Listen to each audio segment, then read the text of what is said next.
It was a crisp, cloudless morning in New York City. The streets buzzed with the usual rhythm of ambition. But inside the glass-paneled auditorium of the Global Forum on Governance and Sustainable Development, the atmosphere was electric with anticipation. World leaders, scholars, business giants, they had all gathered, not just to speak, but to shape the conversation around the future of developing nations. Among the keynote speakers was former U.S. President Bill Clinton, known for his charm and candor. Clinton stepped up to the podium with his signature ease, scanning the crowd before delivering his carefully crafted thoughts. And then, in the middle of a larger point about leadership in the Global South, he made a turn that no one expected. With a slight grin and a raised brow, he gestured to the screen behind him. A photo of Ibrahim Traoré, the young president of Burkina Faso, appeared, clad in a plain military uniform. Standing tall, but humble, it was a stark contrast to the designer suits filling the room. "Now look at this young leader," Clinton began, adjusting his glasses with a wry smile. "He's admired for turning down foreign aid, preaching self-reliance. And sure, that sounds noble. But let's be real. How's a country like Burkina Faso going to prosper without Western support? Sounds more like youthful idealism than a real plan." There were chuckles, nervous ones. Some heads turned. A few jaws tightened. Clinton, sensing the shift, but leaning in anyway, continued, "Don't get me wrong. I admire the energy. But fragile economies, failing infrastructure, idealism doesn't put food on the table." His words weren't shouted. They were measured, but they carried weight. And within minutes, the moment was clipped and posted online. The video spread like wildfire across social media. Pundits called it straight talk. Others called it patronizing. But somewhere across the ocean, in a modest office within the presidential palace in Ouagadougou, President Ibrahim Traoré was watching it all unfold. No lavish entourage. No spin team crafting a rebuttal. He sat still, his face composed.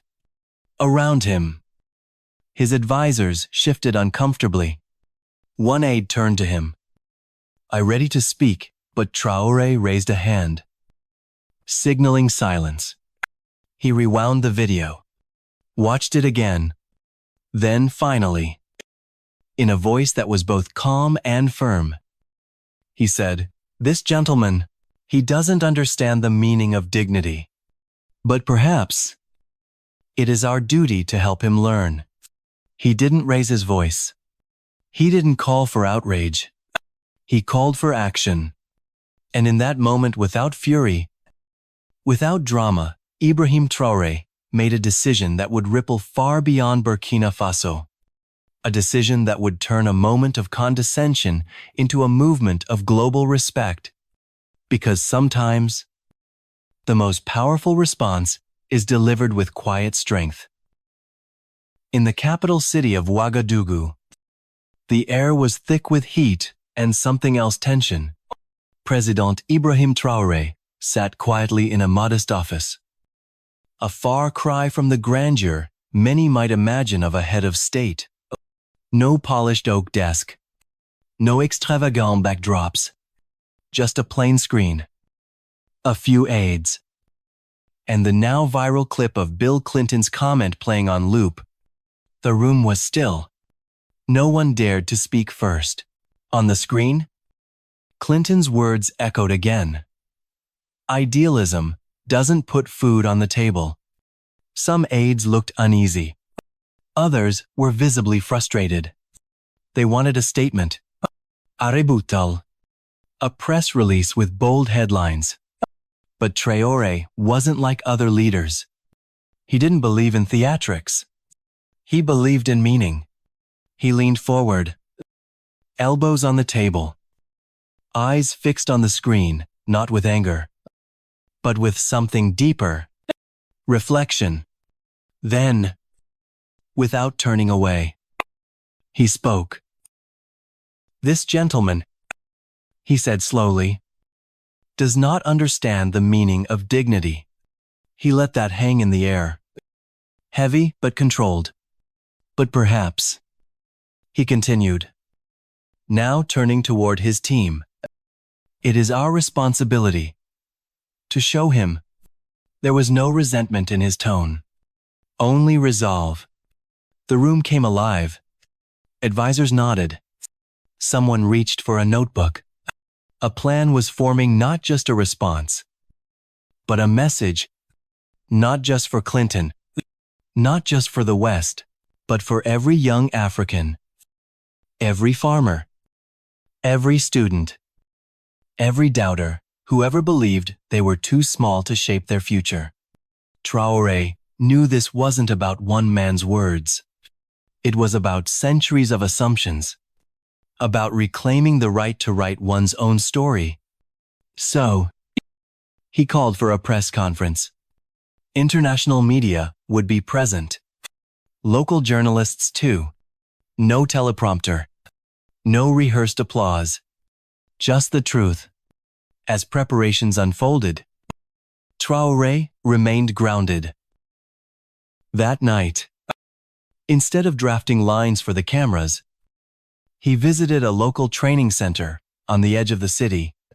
It was a place where young men and women learned to build solar panels from scrap.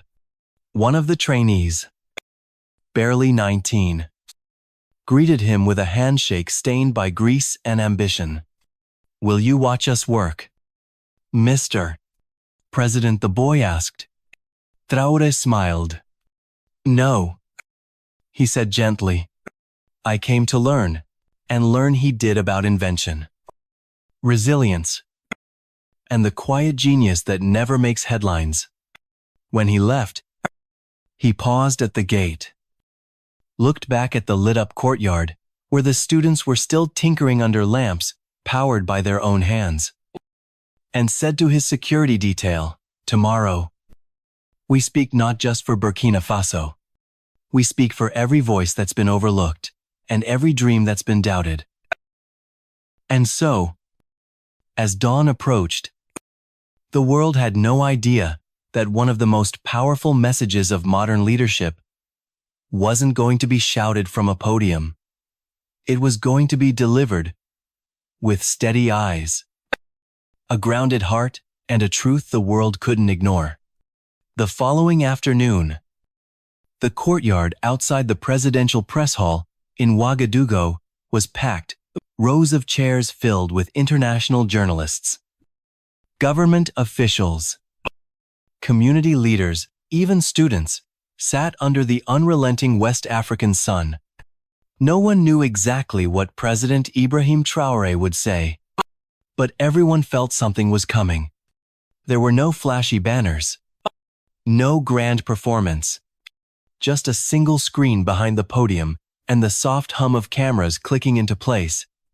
Then, without fanfare, Traoré walked to the microphone. No suit, no military medals. Just a simple traditional tunic and the same calm presence that had come to define him. He didn't greet the press like a politician. He looked at them like a teacher might look at a classroom on the first day of a hard lesson. "Yesterday," he began, pointing to the screen behind him, "a former president of the United States questioned our ability to prosper without Western support." A clip of Clinton's now infamous quote played silently, his smirk, his tone, his youthful idealism comment. Then the screen went black. The crowd shifted. Some were surprised he brought it up at all. Others braced for a defensive rant. But that wasn't what came next. You know what Traoré said? His voice steady, but strong. He's right about one thing. Idealism alone doesn't feed a nation. Oppose But neither does pity build progress. And handouts do not create dignity. Murmurs rippled across the crowd. In this moment, he continued, we don't just respond with words, we respond with action. And today, I am proud to announce a national initiative we call Dignity Through Self-Reliance. He stepped aside, revealing a slide of the program behind him: community training hubs, agricultural innovation centers, youth-led tech cooperatives. This is not charity. This is not diplomacy. This is commitment. He said, commitment to our people, to our soil, to our right to build a future with our own hands. He leaned closer to the microphone, and his voice, though quiet, carried like thunder. We do not reject partnership, but we will no longer wait for permission to believe in ourselves. The applause was hesitant at first, then loud, then thunderous. Journalists scrambled to capture his every word, and on social media, hashtags began to trend within minutes. Number, your dignity. Number, self-sufficiency. Traoré speaks. But Traoré didn't linger for praise. As the cameras flashed, he stepped down from the podium, nodded humbly, and disappeared behind the curtain, already focused on the real work ahead. That day, Burkina Faso didn't just gain a new policy, it gained a new voice.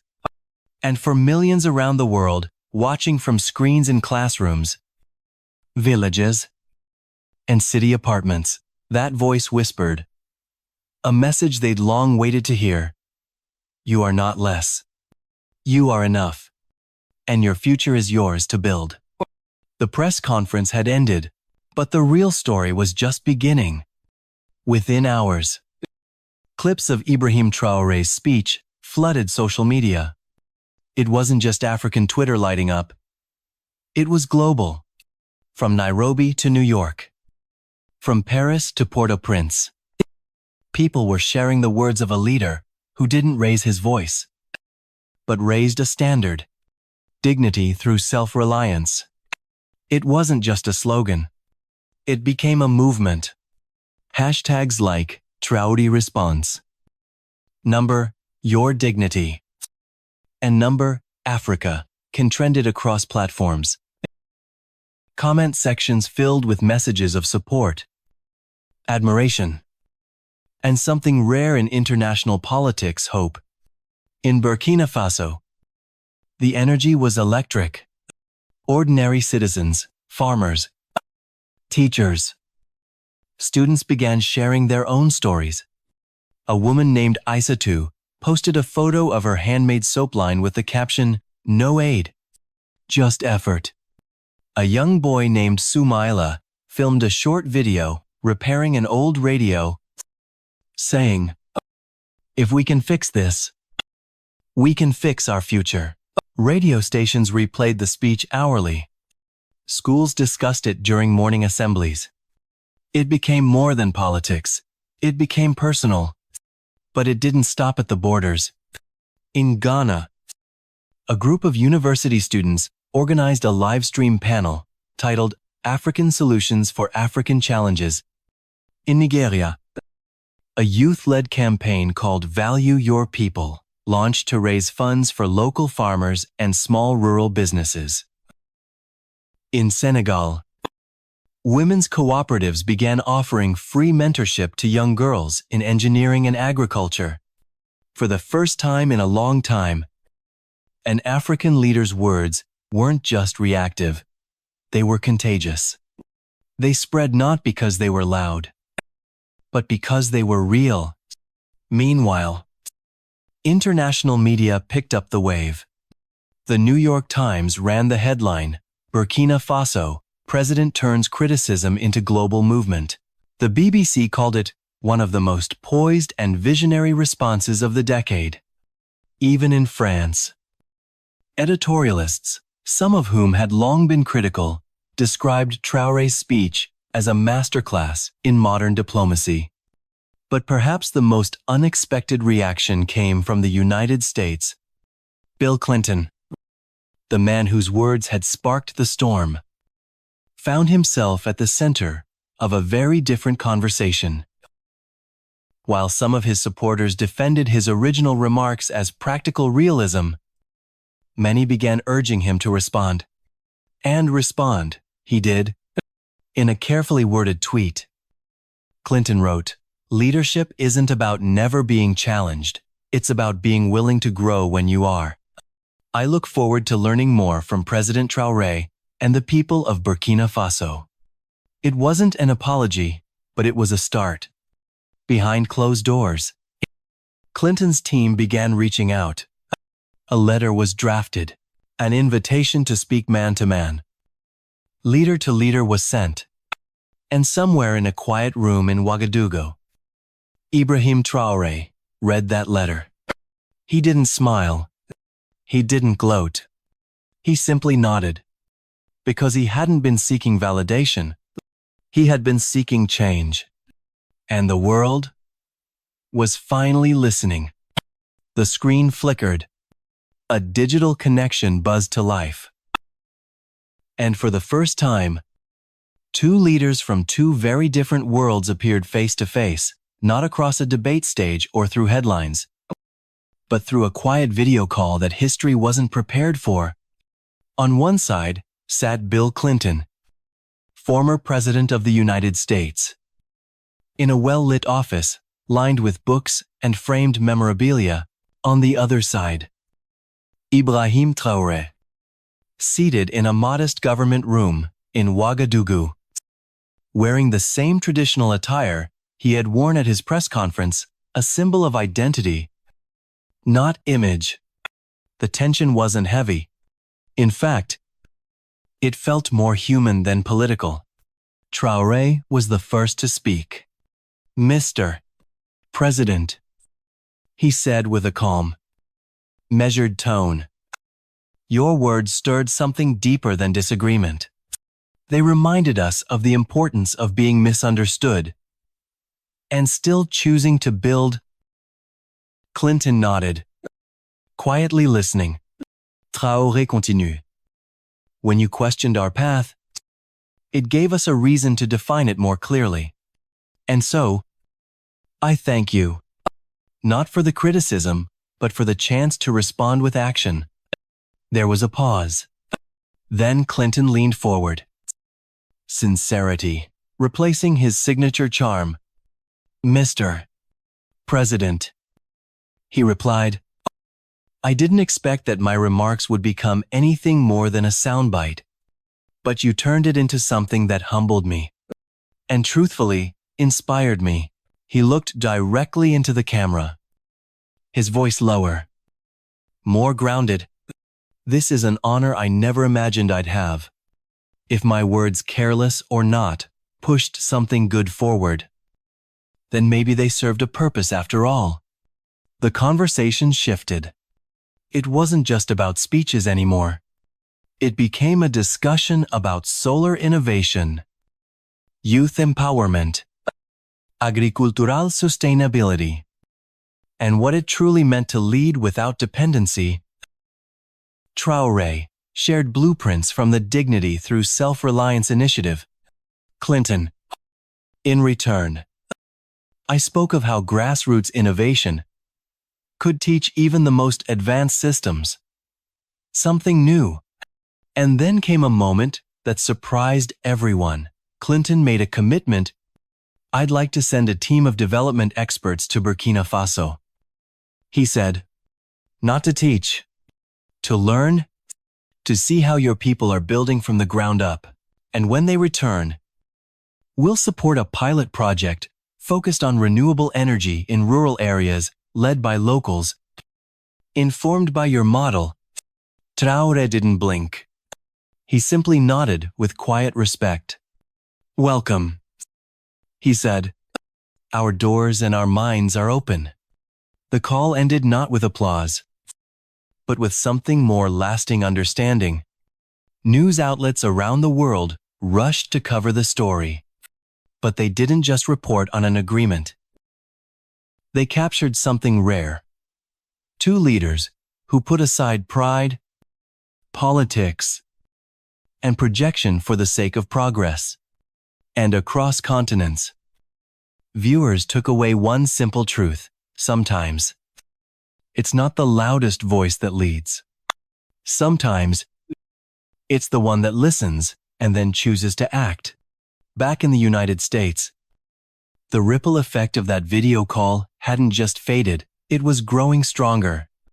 A few days later, Bill Clinton appeared on a popular evening news program.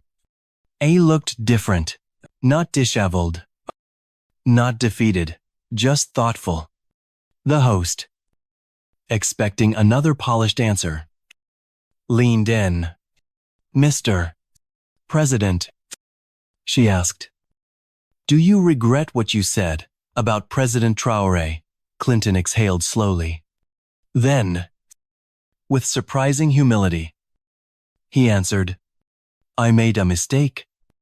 He said, plain and simple, "I underestimated a leader who's doing something many in the developed world still struggle to do. He's building a future by believing in his people." There was no applause, just a rare silence.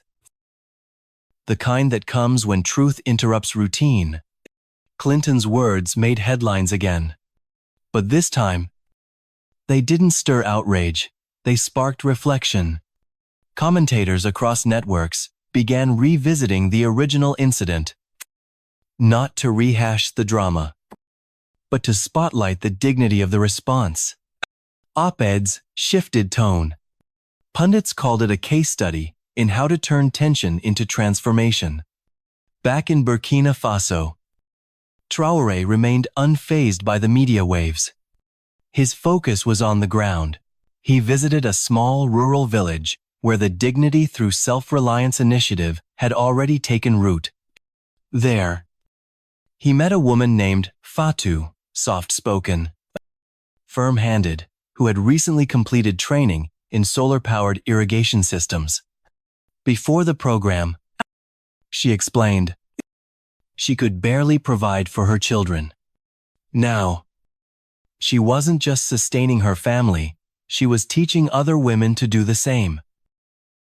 As she held up a homemade power tool, she looked him in the eye and said, "We didn't just survive. We started building." The cameras caught the moment. But what mattered most wasn't the photo, it was the impact. Fatou's story went viral. And soon, stories like hers were emerging across West Africa. Women and men posting short clips, showcasing community gardens, solar pumps. 3D printed farming tools. Young people proudly tagged their videos with hashtags like #Africa for the world and #Respect Dignity. Meanwhile, Clinton followed through. He dispatched a team of development experts, not with clipboards and lectures, but with open notebooks and listening ears. Their job wasn't to instruct, it was to observe. And what they found was humbling local engineers repurposing discarded tech for village use. Farmers integrating traditional wisdom with modern sustainability models. Teenagers launching micro-businesses from roadside stalls, powered by the sun. Clinton, receiving the reports, shook his head in wonder. They're doing what we talk about in conferences, and they're doing it with scraps and grit. He went a step further, announcing a foundation-backed pilot program to support renewable energy expansion in rural African communities, modeled after what he had witnessed in Burkina Faso. At a press briefing, he said, "This isn't charity. This is learning, and maybe, just maybe, it's time we stopped talking about lifting others up and started listening to how they're already standing." And just like that, what began as a misunderstanding became a movement, not of aid, not of rescue, but of respect and mutual growth. It was a warm afternoon in downtown Ouagadougou. Hundreds had gathered in the heart of the city, not for a concert, not for a protest, but for something much quieter and far more powerful, a celebration. The plaza was simple. No red carpets, no national banners, just the people, farmers, teachers, entrepreneurs. Mothers gathered shoulder to shoulder with international guests, local journalists, and children buzzing with excitement. At the center stood a modest stage, and when President Ibrahim Traoré stepped onto it, the crowd didn't erupt. They rose in silence out of respect. He wasn't wearing a suit, no teleprompter, no political theater, just his traditional tunic, a steady gaze, and words that came straight from the heart. Today, he began. We're not here to celebrate statistics. We're not here to show off progress charts or investment graphs. He paused. We're here to honor hands. The hands that tilled this land, that raised homes, that taught children, that built dignity. One act at a time. The crowd remained still, hanging on to every word. And when I first spoke with President Clinton, he continued. He asked me, "What's the difference between idealism and practicality?" He smiled softly. Today, I think we've shown him. They can walk together. Applause followed, not thunderous, but real, raw, proud. Then something unexpected happened. From within the crowd, a young girl, no more than 8, stepped forward.